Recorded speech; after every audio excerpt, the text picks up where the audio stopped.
Dikit lah. Gimana tadi? Gimana? Pandangan kami terhadap pergaulan remaja sekarang. Kalau pandangan sih menurut paling tidaknya tuh tergantung lingkungan juga ya, dia tuh pergaulannya tuh kemana dulu gitu lah.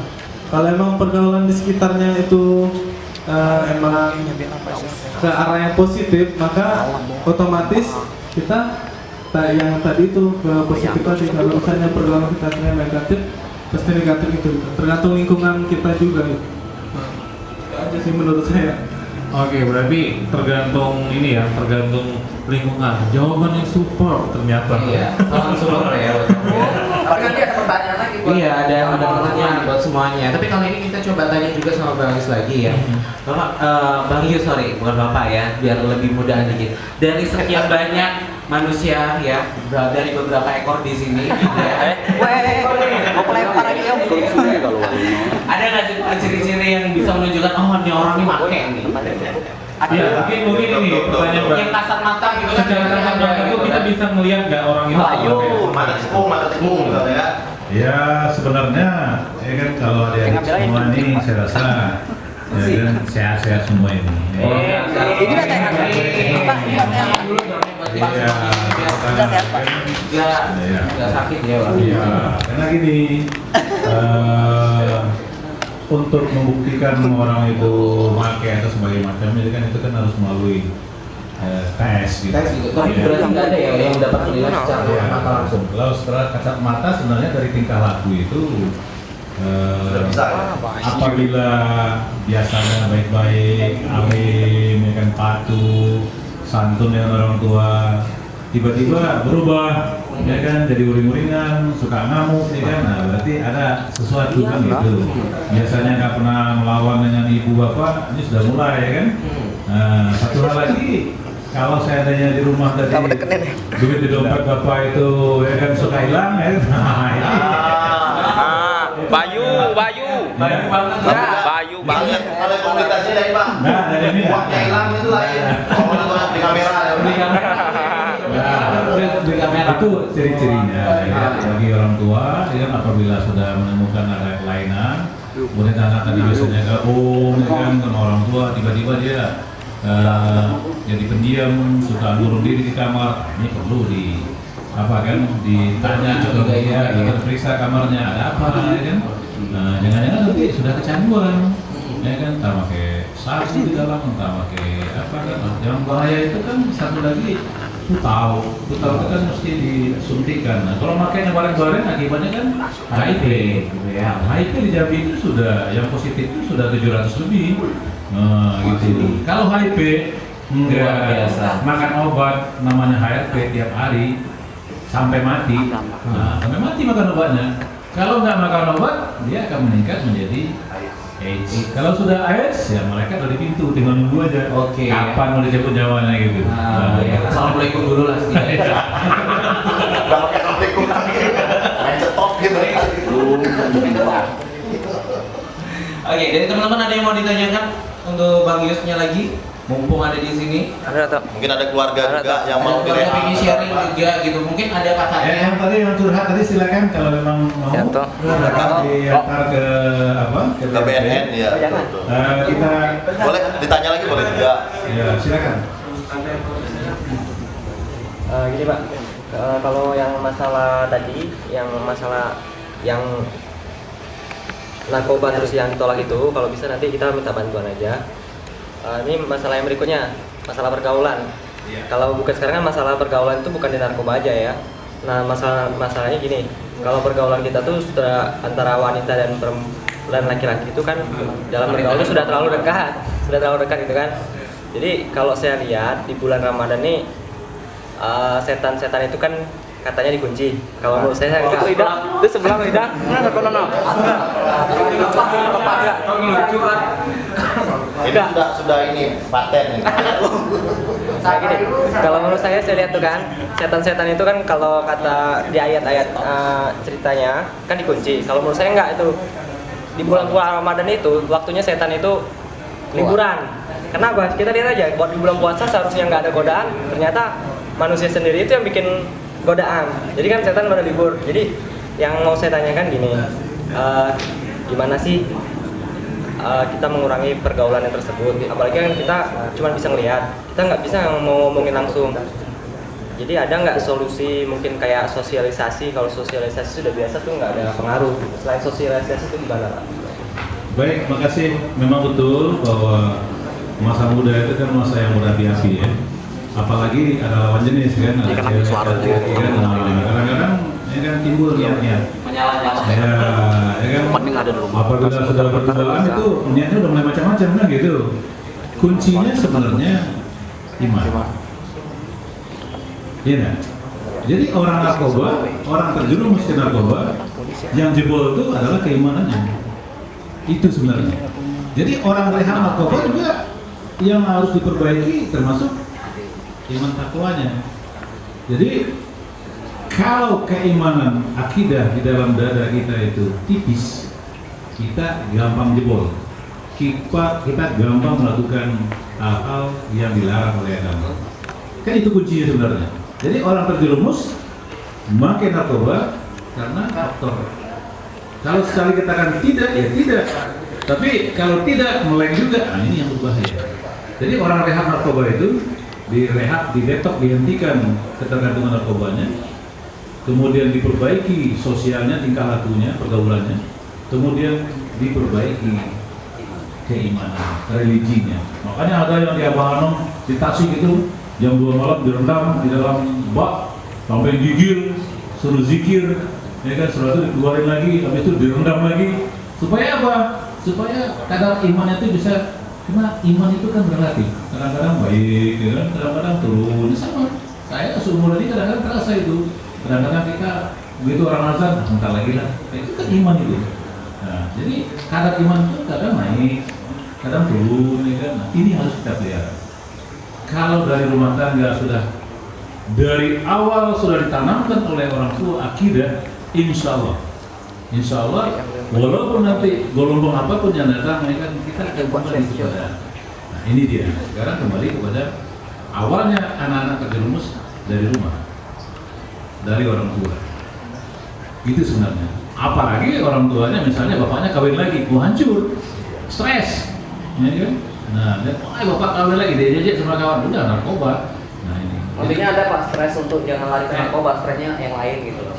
Ya sebenarnya memilih teman. Kan gitu. Sekarang ada adik komunitas. Apa yang menjadi visi dan misinya komunitas ini? Kan gitu. Ya kan? Itu harus dikonsep ke arah yang positif.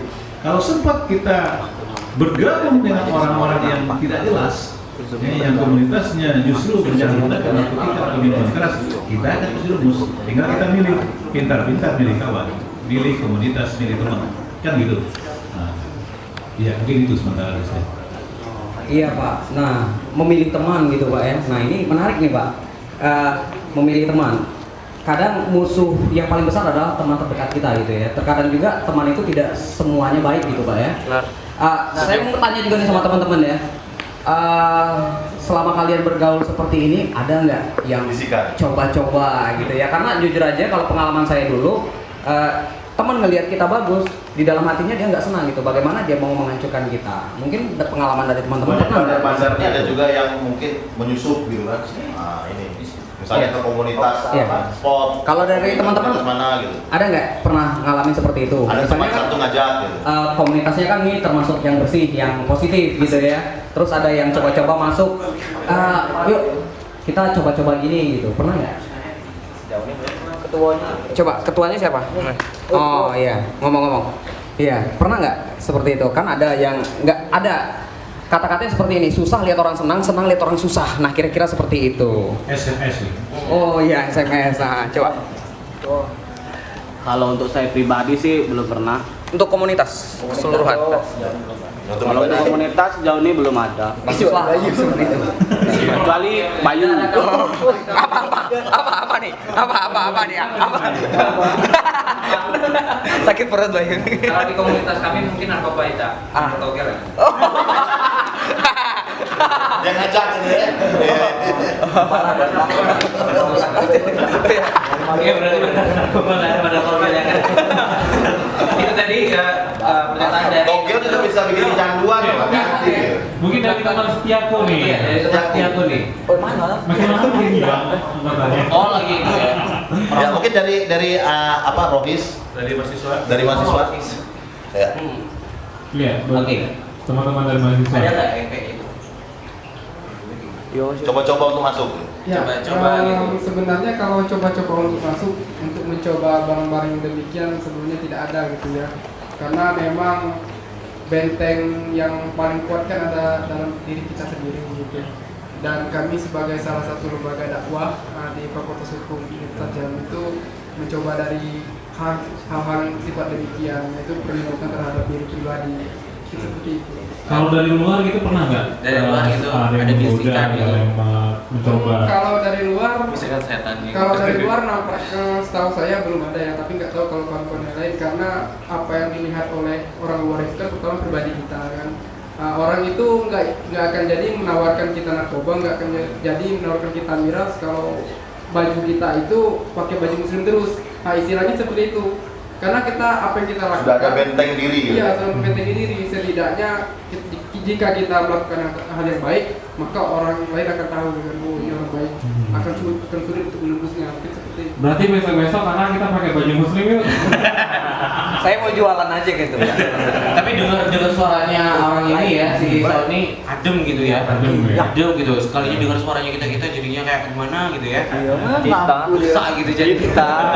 cara Nggak punya rasa ketertarikan sama jenis kan kakak? gigi bonek. Ya. Dari Setiaku. Setiaku mungkin. Bukan, ini dari komunitas apa saya ini ya? Saya lupa juga ya. Dan memang menurut saya memang kalau kita menggunakan misalnya apabila kita menggunakan kostumnya juga seperti orang mengundang untuk berbuat maksiat atau apapun, tentunya juga orang ini akan mudah masuk gitu.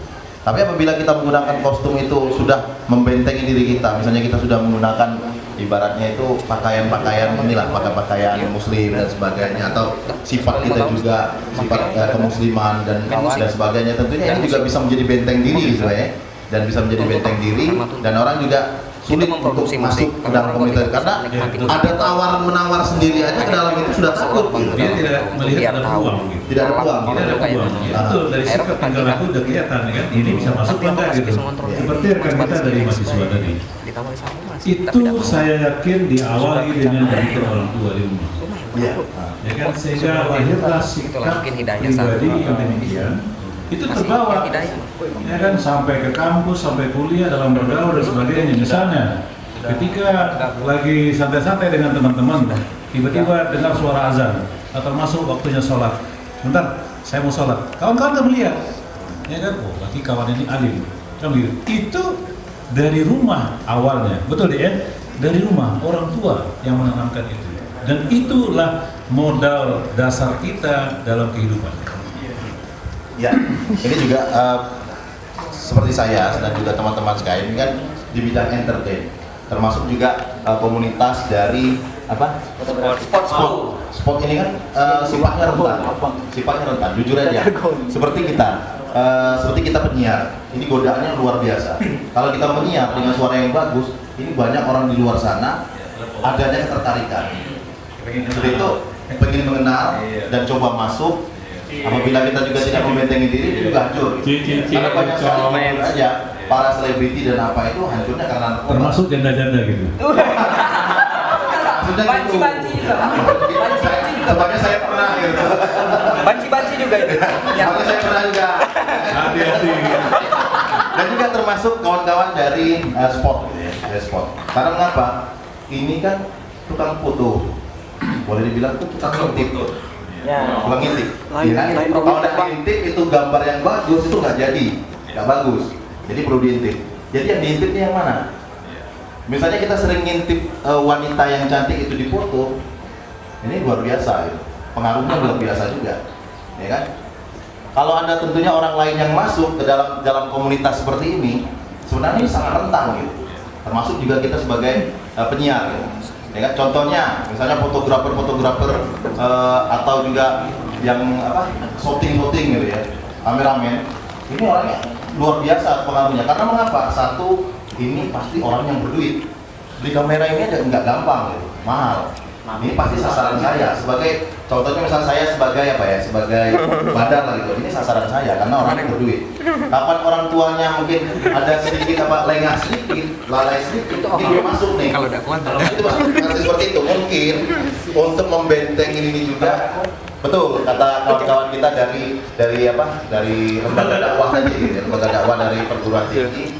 Ya tentunya kostum juga. Tapi seandainya kita menggunakan kostum seperti ini bagaimana? Untuk membentengi dirinya juga. Ya sebenarnya itu tergantung daripada nilai moral, nilai akidah yang ada pada diri setiap kita. Ya kita mau melangkah kemana itu loh. Ini jadi berubah jadi jadi ustadz ini. Nggak apa-apa. Tapi itu pengalaman ya, pengalaman. Saya lahir dari keluarga susah. Saya SMP saja itu sudah wajib nyangkul dan baca di sawah. Ya. Jadi waktu saya kecil, saya sekolah itu sudah uang sendiri, kemudian beli baju. Kalau mau lebaran seperti ini itu dari makan upah. Tapi ada satu hal yang saya tidak bisa lupakan, karena malamnya saya ke musola. Kalau di Padang itu namanya surau, saya guru ngaji gitu. Jadi nilai iman, nilai moral, nilai akidah yang tertanam itu tidak bergeser. Begitu saya ditugaskan ke Aceh tahun 76, kawan-kawan saya begitu terima gaji kan langsung cari pacar, main santai kan, minum-minum ya kan. Saya enggak. 76 tuh saya masih berenang. Masih dirayain ibu ya. Lahir. Iya, begitu. Ya kan, jadi kawan-kawan happy ya kan. Pacar gandeng kiri kanan segala macam ya, malum kan. Waktu itu kan polisi kan dikejar sama cewek-cewek kan gitu kan. Nah, kan walaupun kita hancur-hancuran dikejar juga kan. Tapi kita tidak. Kita sekolah. Kan gitu, beli sepeda satu sekolah. Yang gitu, begitu selesai apanya ya kan, kuliah pakai sepeda. Itu dia. Ya kan? Jadi nilai tadi kalau tetap tertanam tidak akan bergeser. Macam manapun paling goyang-goyang dikit tapi kita kembali lagi. Nah, itu dia. Dan tentunya ini kalau sudah ditanam dalam diri kita dengan kebaikan, tentunya susah juga orang akan mendoktrin kita ya. Karena jujur aja narkoba ini sistem pendoktrinannya sangat luar biasa gitu. Karena ini sudah jaringan mafia gitu ya, mafia yang sangat luar biasa. Jadi sasaran-sasaran empuknya adalah kalau nggak punya uang, nggak punya modal, dia sanggup biayai, dikasih gratis terus jualan. Ya kan? Itu sistemnya. Jadi kaki tangannya. Kalau nggak punya uang, biasanya seperti itu. Dan kalau kita punya uang, mungkin dicoba-coba aja, kasih gratis. Apalagi misalnya, apalagi dalam rumah tangga, orang tua kita lagi ada problem dan sebagainya. Ini kesempatan mereka untuk masuk. Ya, mungkin ada teman-teman yang ingin bertanya atau pengalaman pribadi, silakan aja. Cuma melurusin ini aja yang anak kuliahan.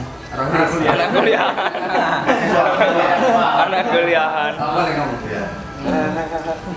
Kalau segi pakaian juga belum tentu ini belum tentu bisa sama iya sebenarnya ada loh kejadian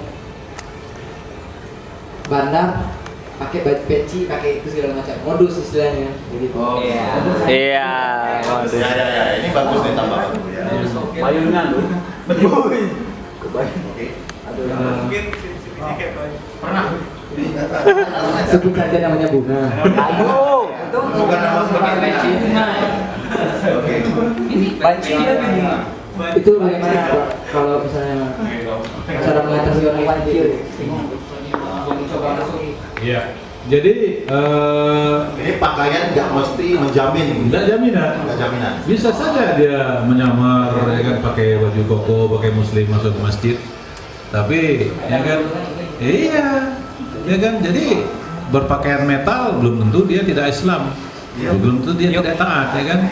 Dia berpakaian baju koko, ya kan, pakai kopiah haji, mohon maaf, ya kan, itu songkok, belum tentu juga, ya kan. Ini tergantung daripada ya kan tingkah laku perbuatannya sehari-hari, kan kita yang tahu. Sebenarnya antara pemakai, kemudian pengedar dan bandar itu kan saling kenal. Nggak mungkin dia tidak kenal. Kalau dia ya kan butuh barang kan langsung tahu kemana mesti nyari. Misalnya di Jambi ini nyarinya kemana? Ke Pulau Pandan misalnya kan? Ya enggak? Ya kan? Kan pasti tahu. Antara pemakai, sesama pemakai, kemudian bandar atau pengedar, pemakai merangkap pengedar itu tadi. Orang nggak mampu kena ketergantungan disuruh jadi kekitangan kan gitu supaya bisa pakai ya kamu jual. Nah itu kan mau ngomong ya kan oknum pun bisa dimanfaatkan oleh sindikat. Kenapa? Lagi aparat aja bisa dimasukin. Bisa. Misalnya diajak dulu happy, dikasih apa hiburan, ajak ke ke karaoke, nyanyi-nyanyi, dikasih perempuan, dibayarin, dikasih narkoba. Ya enggak? Iya. Malah Pak kalau Iya. menurut saya ya teman-teman dari Uja tadi ya. Uja. Malah kalau kita berpakaian yang ini ya bukannya melarang atau bagaimana. Mungkin sekedar mengingatkan saja, ada pepatah yang mengatakan semakin tinggi pohon itu akan semakin kencang anginnya. Jadi mungkin ya susah lihat orang senang, senang lihat orang susah, mungkin akan godaannya lebih besar gitu loh. Malah dimasukin terus gitu loh Pak, iya kan, sampai benar-benar kacau gitu loh. Benar, jadi bermacam-macam ya kan. Bandar pengedar dia